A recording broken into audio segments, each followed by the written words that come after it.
The first part of the external business environment is about multinational and transnational companies. Now, from the higher course, you should be aware of all the methods of growth. We don't speak about them. Clearly, multinationals are all about businesses allowing themselves to grow. So that's why we look at methods of growth. Multinationals and transnationals then, let's look at the difference. A multinational is a company that has its headquarters in one country and branches, manufacturing or assembly plants in others. So they actually have a clear headquarters in a base country, or home country as we would call it. It's not simply a company that exports. You've actually got to have your headquarters in one country and branches or manufacturing facilities in others. The next few slides here are just really examples of companies that are actually multinationals, companies that have their home base in one country and manufacturing plants, etc. in other countries. So what's a transnational then? A transnational is a company that operates internationally, but decision making is made at a local level.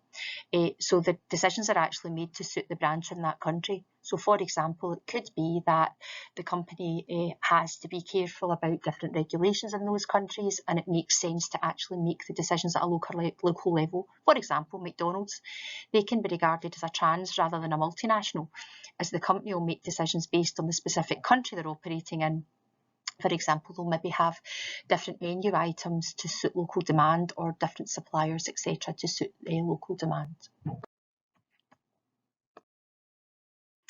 So the growth of multi and transnational companies then, why have these grown over the years? Well, they grow in order to dominate world markets.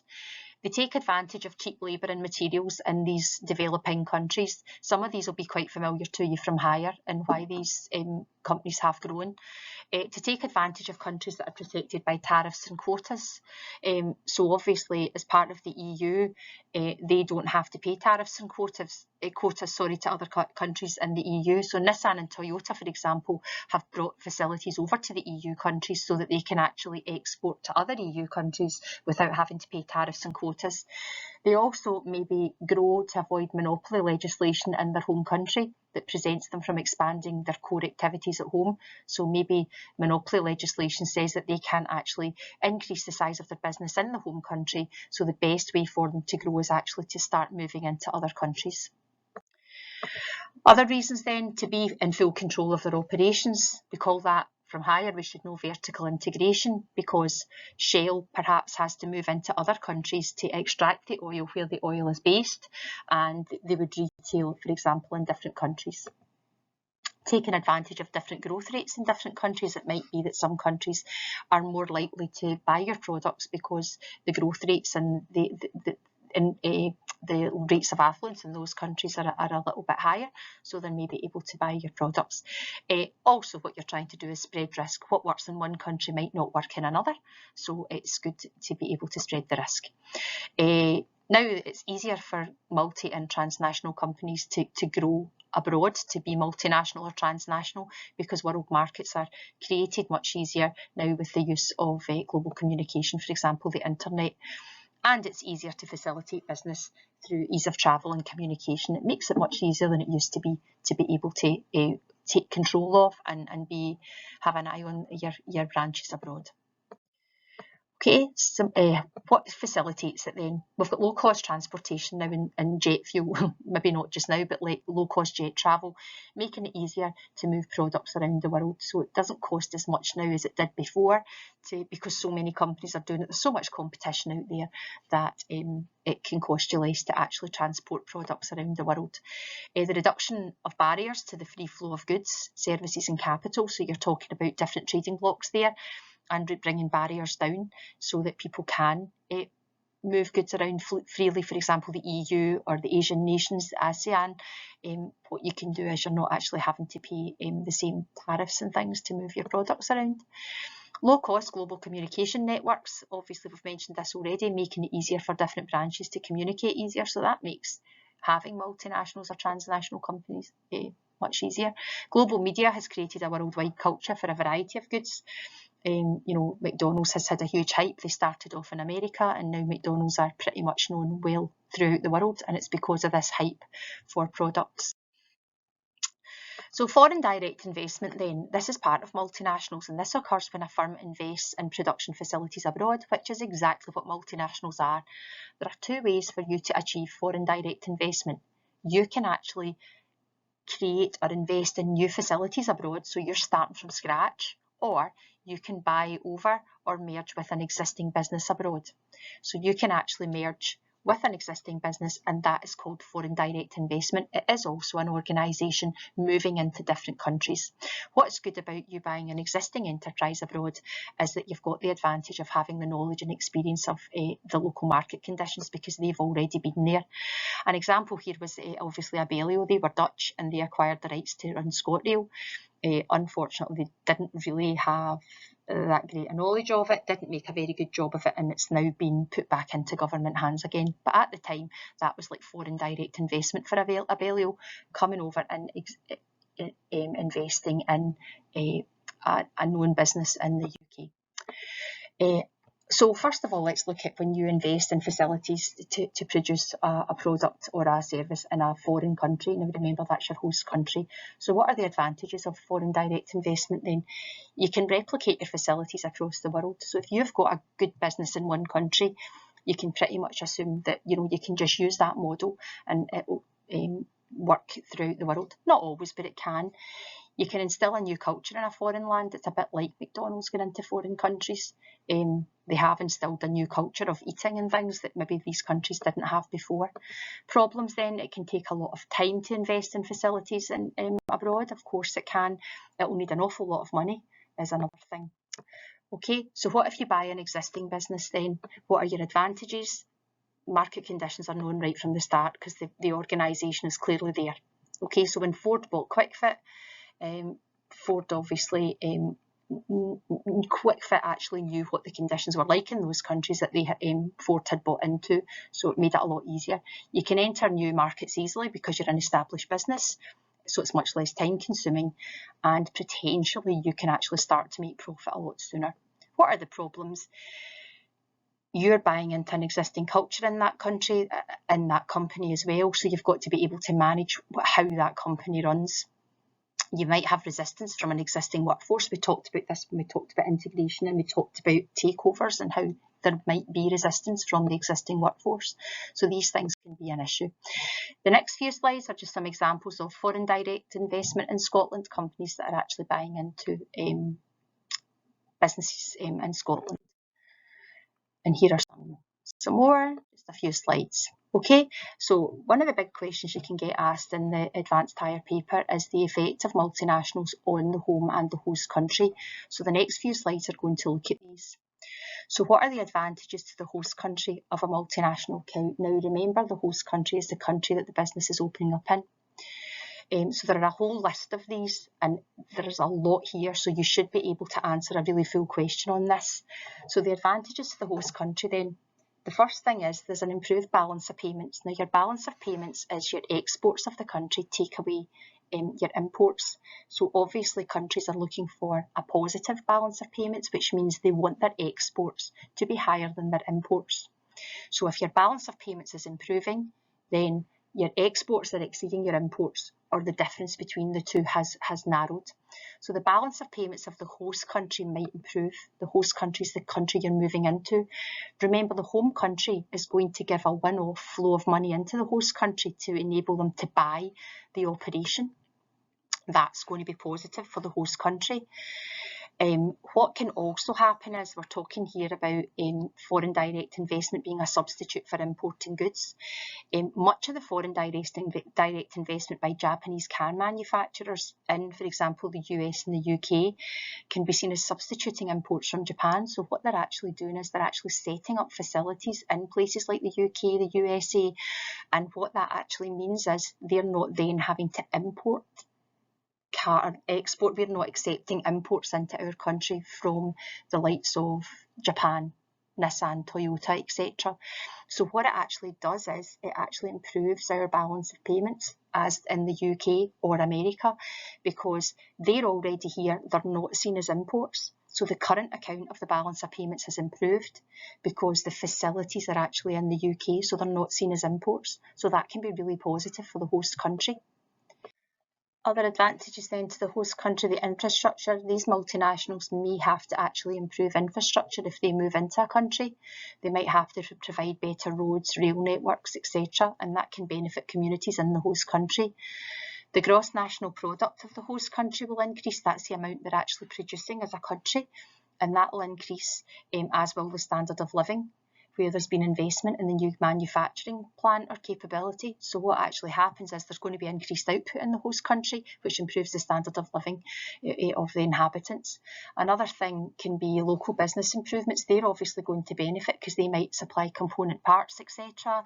And that can actually help local businesses. Okay, so they can benefit from these companies coming in. Which is quite good as well. Training, obviously multinationals will maybe train their workers in new skills, and what that's going to do is that's going to improve the training and the skills of workers in those countries that they can perhaps use elsewhere later on. Job creation, clearly by opening up in host countries you're going to create more jobs. That then is really good because it will also mean that jobs might be created in the supply of raw materials, etc., jobs in the local area of shops, etc. So all of these things can really benefit the host country too. Competition can be stimulated too, so it might actually encourage local businesses to actually get better, improve, maybe reduce prices to be able to compete with the multinational that's coming into their country. So that can also be quite good. So they're really maybe having to invest in more capital equipment. That will make them much better and much more efficient as well. In the host country, there'll be more tax payments because obviously companies are actually going to be making profits in those countries and maybe paying taxes there. We have to be careful, however, because a lot of companies maybe move their profits around to countries with cheaper tax rates, and we'll talk about that a little bit later on when we talk about transfer payments. There's more choice for customers because if companies are opening up in those countries, it means that customers have got a bigger choice of goods and services in the host country, which can actually be really good as well. What are problems then to the host country? Well, there could be job losses if in local firms if multinationals come in and they're much more powerful. So that can be a problem. Many of the jobs also offered by multinationals might be low skilled. Historically, multinationals, when they move into host countries, tend to move their management from their own country over to these countries to manage them. So what you find is that the jobs that are there are normally lower paid, lower skilled jobs, which is not so good for those countries. Just as we've said, changing economic or political factors may cause a multinational to move factories. So what can happen is it might not be working out in that country, it might be legislation changes or the economic situation changes, and it could be that when they pull out of the country then jobs are lost, and that can be difficult. Retained management, we've also mentioned this, that they tend to bring in their own managers, so you tend to find that the management positions are filled by people from the home country, and the host country tends to have the lower skilled jobs. Another problem is social responsibility. It might be that they're doing things that are maybe not allowed in their own country, in the host country. For example, paying people lower wage rates, health and safety might be down. It might be they're not so socially responsible, as an example on here. Using the natural resources of these poorer countries and then moving away once they've gone. All of these things are not very socially responsible, and multinationals can have a reputation for maybe not being socially responsible. As well as having a positive effect on the host country balance of payments, there can be a negative effect on the balance of payments, and this just explains a little bit here of what it is. Talking about the repatriation of profits, moving your profits back to your own country can adversely affect the balance of payments of the host country because they're not getting to keep the profits. So they wouldn't see these as money that they're receiving because the profits are normally sent back home to the home country. So what that means is they're not actually getting to benefit from those. That can be a problem. Competition as well can be difficult. Multinationals can create competition with domestic companies, which is great, but it might mean that they end up closing down, and that can be a problem.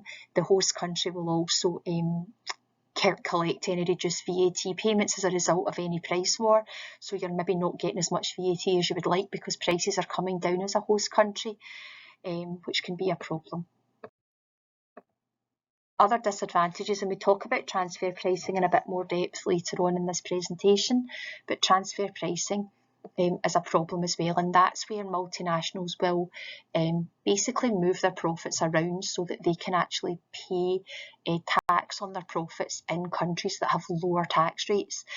Companies like Google and Starbucks and places like that have been criticised for doing that just now, and obviously that's having an impact on the host country because they are not benefiting from the profits, as I've said already. Multinationals often move vast sums of money between countries to protect their profits and protect paying less tax, if you like, and that can have a massive impact. As I say, we're going to speak about transfer pricing later on. Multinationals are sometimes thought to be out with the control of the host country's government because of their size and financial power. That can actually cause a problem, because what it can do is it can actually give them powers in those countries. If we don't do this, then we're going to move out, and they can actually hold governments to ransom, which is not so clever. These are just some questions on foreign direct investment here.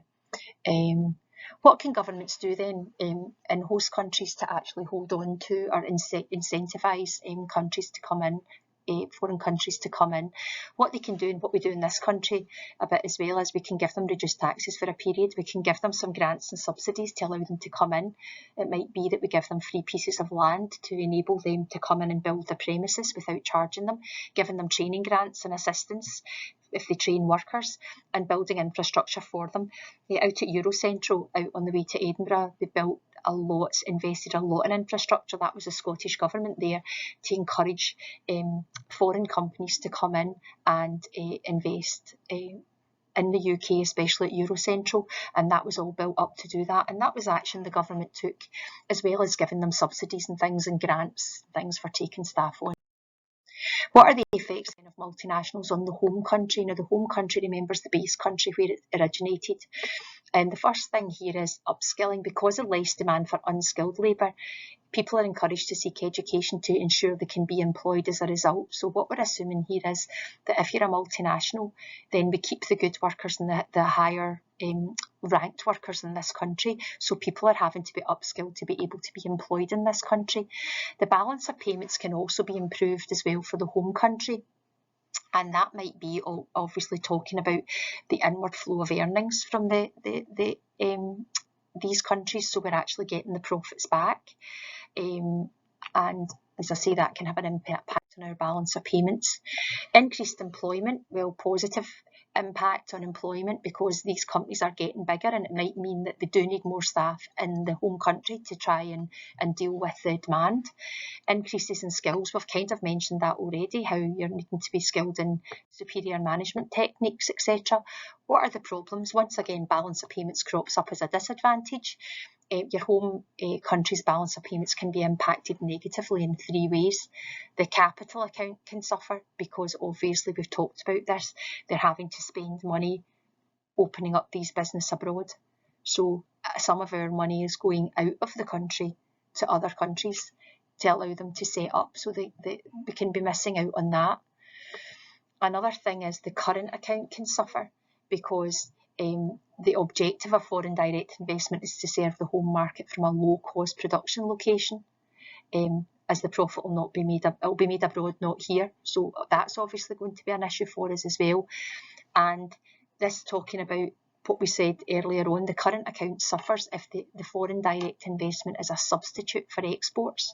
So we talked about Nissan coming into the UK, that's then a substitute for them exporting from Japan. So the current account of Japan is going to deteriorate because their exports are down, because they're actually producing these products in the UK. So they're not producing them in their home country, they're producing them in a host country, and that's going to have an impact on their balance of payments exports.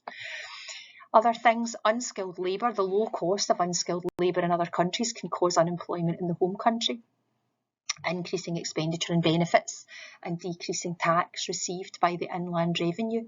So other countries, their unskilled workers do tend to be paid less, which obviously is going to cause unemployment in our country because we're not needing these workers here. They're going to be over abroad, and that can cause a problem. The wage rate for unskilled workers in many advanced countries has decreased significantly because of competition from other countries, and that's obviously going to be a problem as well. The skill mix of employees may change, and if there's less demand for low-skilled work in advanced countries, it places a burden on society because they'll need to end up actually having to invest in education. So that's going to upskill the workers. So they've got to spend money educating people. The loss of control, obviously, if your multinational is growing and you're over in other countries, then that could be difficult because we don't really know too much about what's going on, and it's really hard for us to keep up to scratch with it. And that can be a problem. The other thing is that, as we mentioned earlier on, with the home country, if they're moving over to a host country, then the problem is they can hold them to ransom, and that can be a big problem as well. Just some questions here once again. Now we're going to look at transfer pricing in a little bit more depth. It's quite important because you could get a specific question on transfer pricing, and transfer pricing is all about the amount of money that one branch of an organisation charges for goods and services transferred to another branch across international boundaries. Why do they do this?